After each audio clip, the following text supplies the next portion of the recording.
Well, jeepers! You're listening to Smash or Pass. Hello, everybody. Welcome back to another interview on the JayBee and Milly podcast. My name is JayBee, and of course, with me is Milly. Hi. We have Dan. Hi.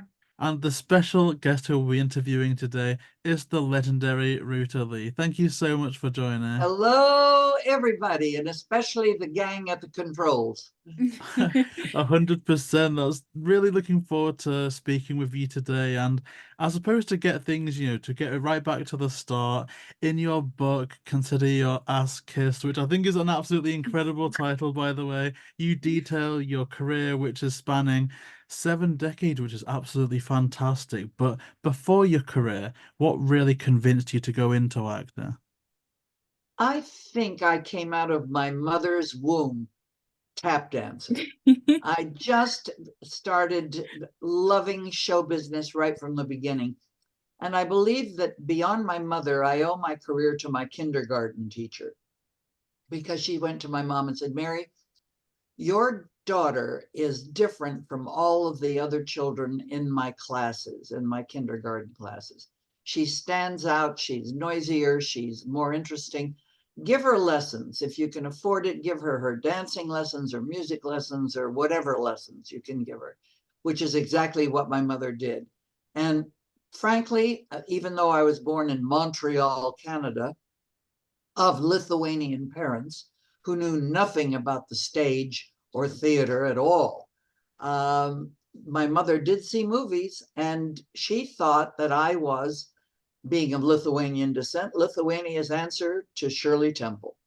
And that's what basically got me eventually to Hollywood, because my mom and dad wanted a warmer climate, and my mother wanted Hollywood, California, not Hollywood, Florida, which was closer.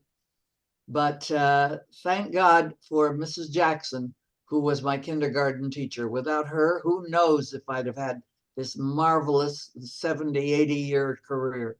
See, that really is interesting because we've had guests from all around the world on this show, and it really is interesting when you get into the details of their backstory and exactly where they're from and where their parents are from and how that influenced the type of shows and theatre that they were exposed to in their younger years. And so, as you mentioned, growing up in Canada with Lithuanian parents, do you think that this gave you some more, I guess, expanded look on media, a different lens to look things through? And how do you think that that influenced your career going forward? How it involved me, and for the rest of my life, is that it taught me a very strong work ethic.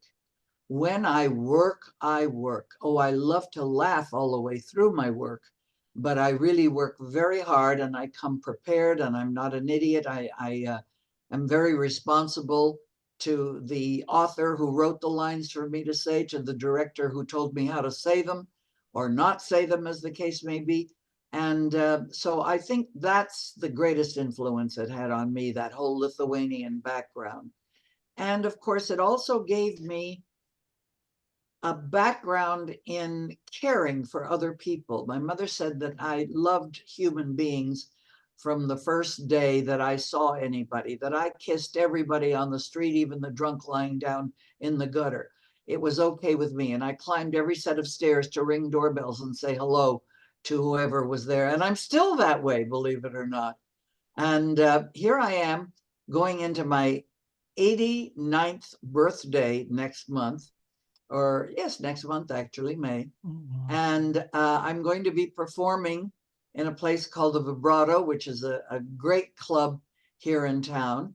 And to think that I can still move that ass that I say consider kissed, by the way, I'll explain that to you, and can still perform and still remember what the next lyric is in most cases, please God.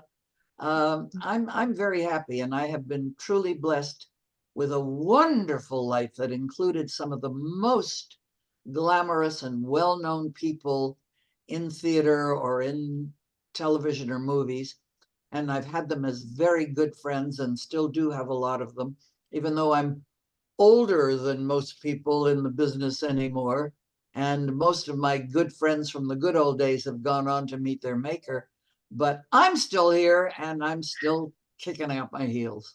I mean, you listed some great qualities there as well that, I think, as you say, perhaps contributed to your success, such as how hardworking you are. And I think something that's really important for people, and why a lot of people, do tune in, is to find out what you think are some of the key things that make somebody successful in, in the careers that we interview people from. But specifically, I guess for you, what would you say was some of the key things that really help people to get forward in acting?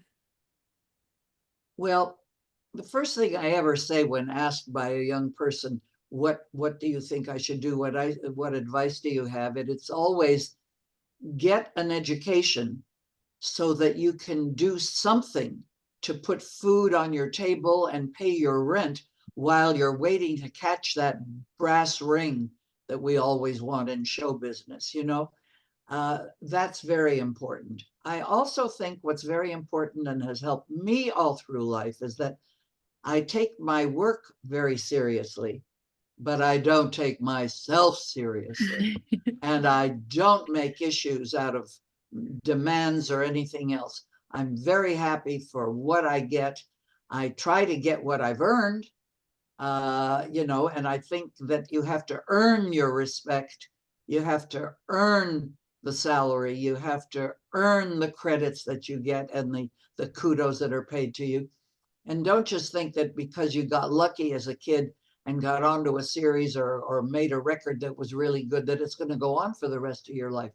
You might as well learn early in the business. Work hard, demand very little, and be damn grateful for what you get. Well, I think it's certainly fair to say that you have won the respect of so many people. I mean, you've got countless accolades throughout your career, and one of which is receiving a star on the Hollywood Walk of Fame. So what is that like? Because I will admit that is so hard to even imagine what that is like. In my book, Consider Your Ass Kissed, the title of which, by the way, was kind of pushed on me a little bit, and I'm so glad he did, by George Pinocchio, who is ABC Television's red carpet man. He does all the award shows and the Emmys and the Oscars and all of that good stuff. And he said, Ruta, I have heard you say from the stage to people who have given you $50, $500, $500,000 for your charity, Hollywood for Mental Health, which is the Thalians. And I've heard you say, please consider your ass kissed. And I always said it from the bottom of my bottom and the bottom of my heart. In true sincerity, consider your ass kissed. And he said, if you ever get this book finished, which took me about 10 years, I think, the title of it should be Consider Your Ass Kissed. And it's the name of the shows whenever I do my performances live at my cabaret act. It's called Consider Your Ass Kissed. Where was I going somewhere with this story? Now I've forgotten what I was going to say, but I wanted you to know how the title came about. And I love performing live. There's nothing as wonderful as being live on stage, having a standing ovation at the end of the show, and then getting a check at the end of the week. Wow. How much more can you ask for in life? Yeah, I mean, certainly that must be really rewarding. And I think, as you were saying, there's so many ways in which you can feel that, that you say the standing ovations. And as we were saying with the awards, and like I said, the Hollywood Walk of Fame, certainly, like I say, is a mass standout. Do you remember when you received that? Oh, yes, I certainly do. There's a preamble to this that I have to tell you. I worked at Grauman's Chinese Theater when I was going to high school, to Hollywood High. And I wore my little Chinese tunic and I stood with my flashlight. In those days, we saw people down to the seats, with a lovely flashlight. And I would watch the queens, Betty Grable and Bette Davis and all those wonderful stars. Oh, God, beautiful people. Mitzi Gaynor, all of whom became my very good friends later on in life. And I was very happy there, standing at the top of the aisle. Then I got promoted to Candy Girl. Now you have to understand, I have always been lousy, and to this day, I'm lousy in math. I'm just not meant for numbers. And I could deal with that because everything was 10 cents, 15 cents, 25 cents. I could deal with those numbers. And then I could duck out from behind the counter where I was selling candy, stand at the top of the aisle and watch my movie queens. Then one day, the cashier in the box office got sick.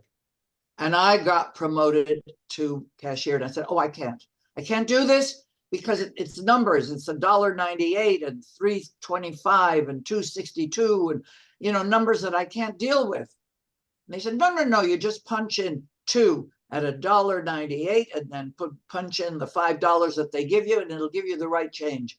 Well, we were $40 short that day and I got fired. And I, big tears rolling down, said, you'll be sorry. I didn't steal the money. I told you I was lousy in math. Someday my hand and footprints will be here. You'll be sorry. Well, guess where my star on the Hollywood Walk of Fame is?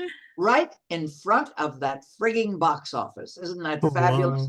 Wow. And I keep saying, boy, is that God working to surprise everybody, most of all me. Oh, no, that is incredible and very inspirational. And obviously, you've had an absolutely amazing career.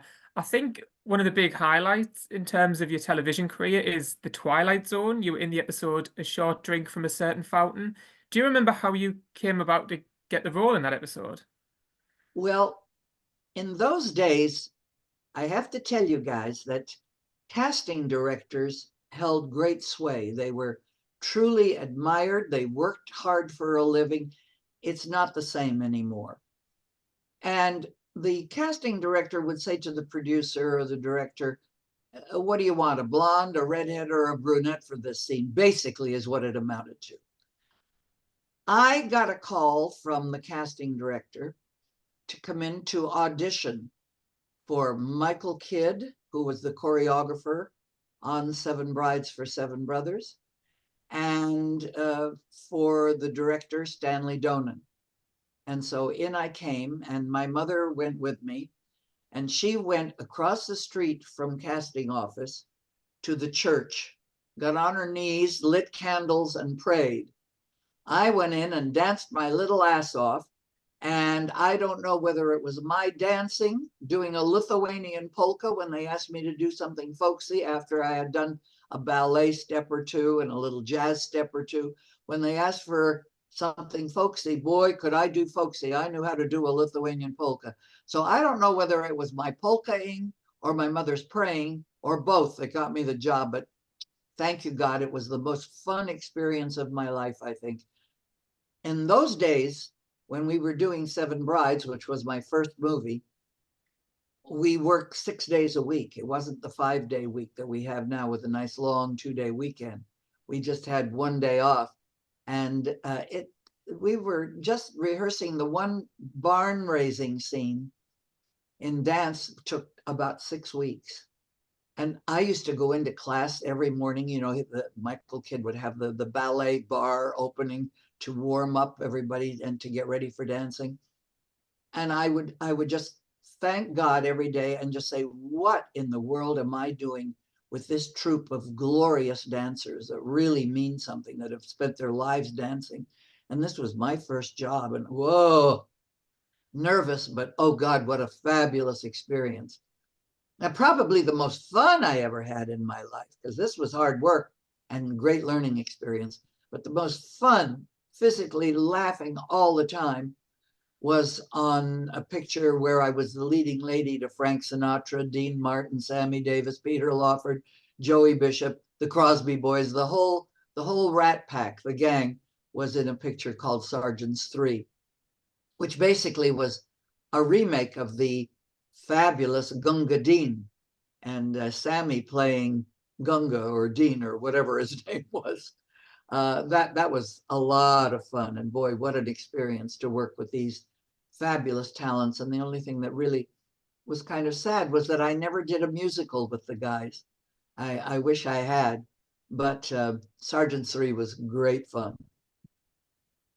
Yeah, it certainly sounds that way. And obviously, as we've mentioned, you've been part of loads of films. We mentioned the Twilight Zone. What's it like when you're on set filming this? Do you ever get sort of a feeling that something you're a part of is going to be talked about, or is every set different? Every step that you take is different. each set is different. Each director brings an aura with him to the set. And you know whether you're going to be nose to the grindstone or whether there are going to be some jokes flying on the set, which always lessens the hard work aspect, you know, if you can laugh your way through a lot of things. Well, you mentioned, good heavens, the short drink from a certain fountain. And that, of course, was one of my favorite shows that I've ever done. And something very nice happened to me on that, because every set, like I say, is different. And the guys were standing up in the catwalks that do the lights from up above the scene that's being shot, you know. And they're leaning on the counter. And after one of the scenes that I shot in that, there was this great round of applause from up on stage, from up in the catwalks. And I looked up and they said, "Hey, Ruta, we love you." And I thought, oh, how nice to hear that from the people that have seen it all. They said, "You remind us of our favorite, Carole Lombard." And I thought, what a compliment that is to me, not only because she was beautiful, but she was a brilliant comedian and a wonderful actress. And every time that happens on a set, when a scene is particularly difficult gets applauded, wow, you just sort of are so grateful. It's like that standing ovation at the end of a performance on stage that is so marvelous.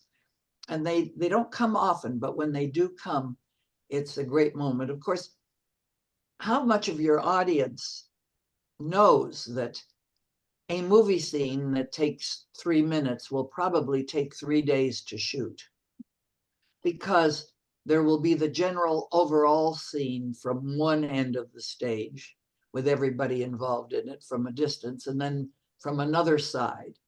Then they will say, okay, now we need a closer version of the three of you at this end of the table. So you play the scene again. And, oh, gee, you didn't get your lines right. Let's make sure we do that again. And sometimes you may do it up to 30, 40, 50 times. Now we've got to shoot the other three people at the other end of the table. Now we've got to do the individual close-ups of each one of you.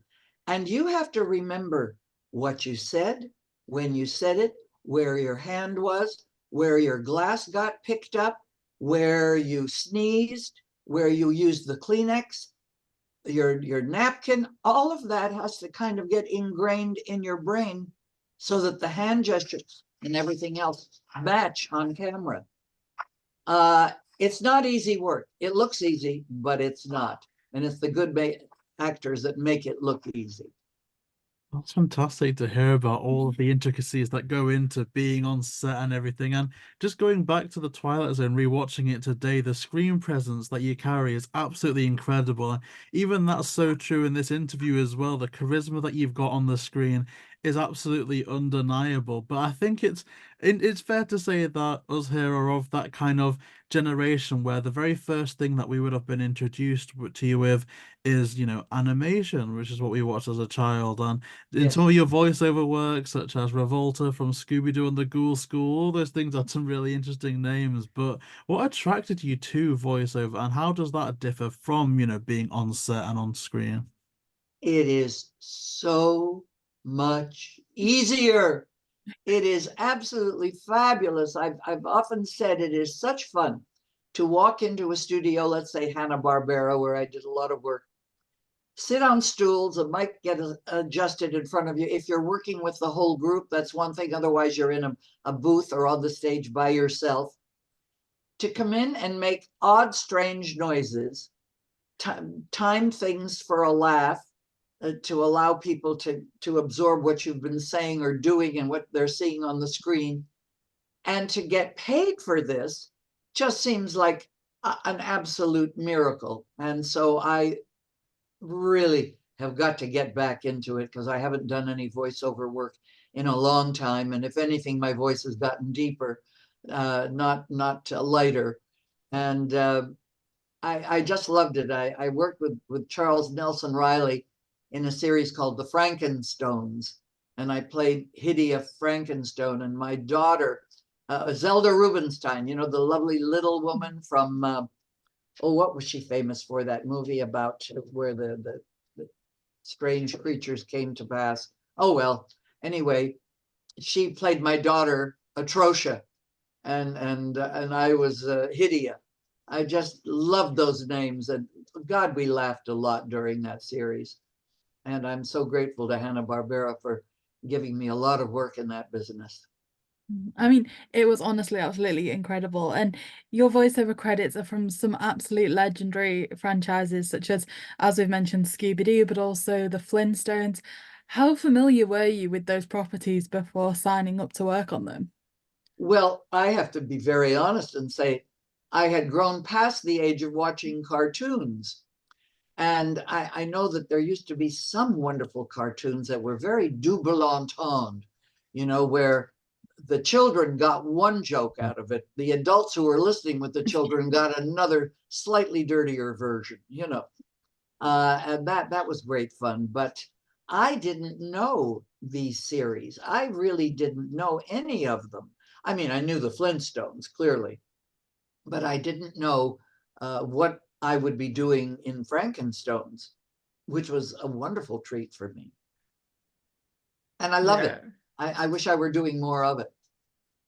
I know you said you wish you were doing more of it, and obviously you said earlier you found voice work easier, but a lot of people have described celebrity voiceovers as fleeting. Is that your experience, or would you say it's a lot more memorable?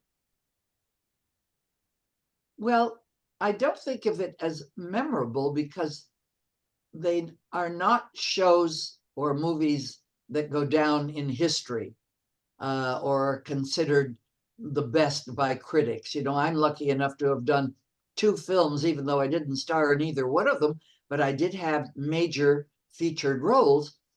Seven Brides that we talked about earlier was one of the top 100 ever made, according to the critics. And the second one that I did was Witness for the Prosecution. And how fabulous to be in shows that have been singled out, or movies that have been singled out as among the best ever made. I don't know that any of the cartoon series ever got those kind of kudos, and yet we all grow up with them. I didn't, because I was born in Montreal, Canada, where you had to be 16 years old to go to the movies. There had been a great, huge fire in which children were trampled and killed, and therefore you had to be 16. And they would sort of lessen the code every once in a while. Children were allowed to go with parents to see things like Bambi or, you know, Cinderella or whatever, but very few. So I didn't grow up seeing, and we didn't have television then. And so I didn't grow up seeing any of the cartoon series. I mean, if I saw Tom and Jerry, I thought it was a big deal and wonderful, you know. Well, I still think they're wonderful. But I didn't grow up with them, so therefore I didn't have the appreciation for them that most American kids did growing up with cartoons every Saturday.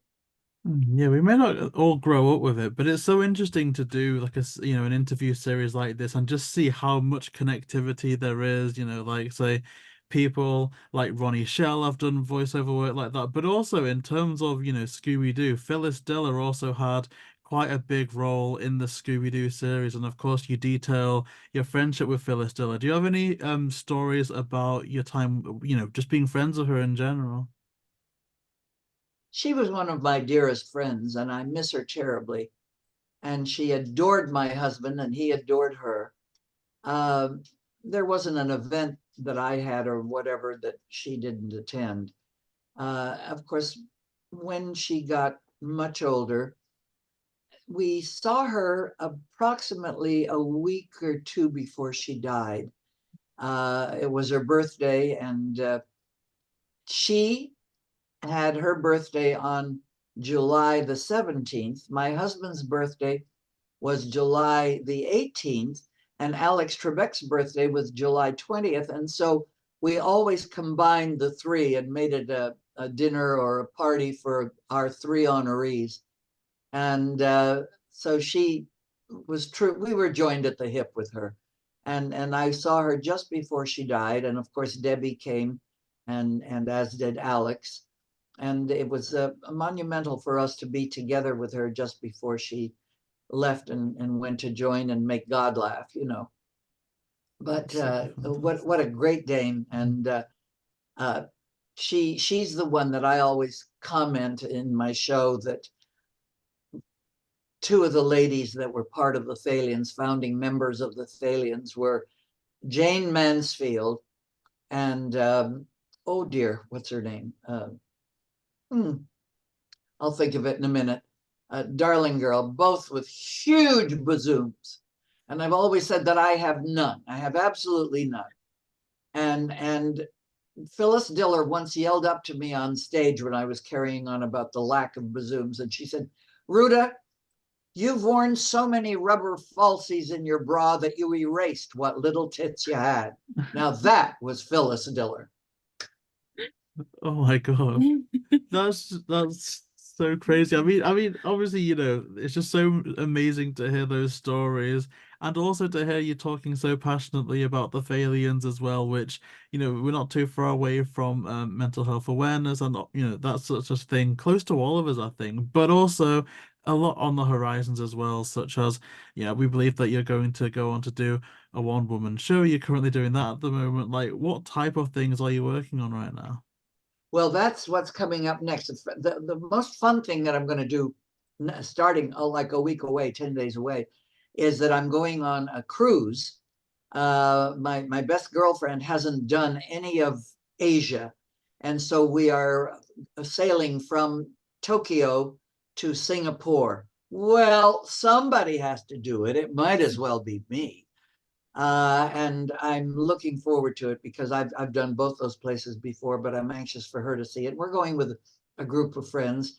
We're going with a producer that I've worked for several times. The last time I did, I think, no, not the last, but one of the last times that I did Best Little Whorehouse in Texas, which is one of my favorite shows. I worked for him. He and his sister and a friend are going.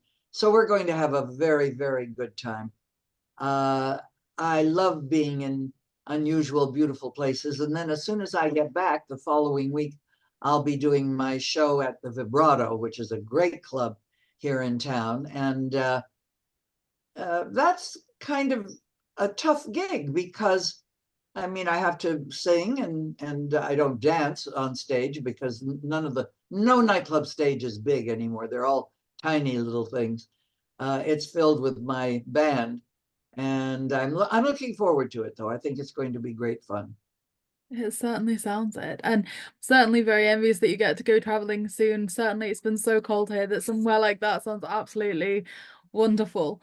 Do you have any other projects coming up that you can talk about? I realize sometimes when some things are going on, it's difficult to kind of keep track of what you can and can't be spoken about at this time. Well, what we will be doing is you were talking about the Thalians, and of course, I really want to talk about that a little bit.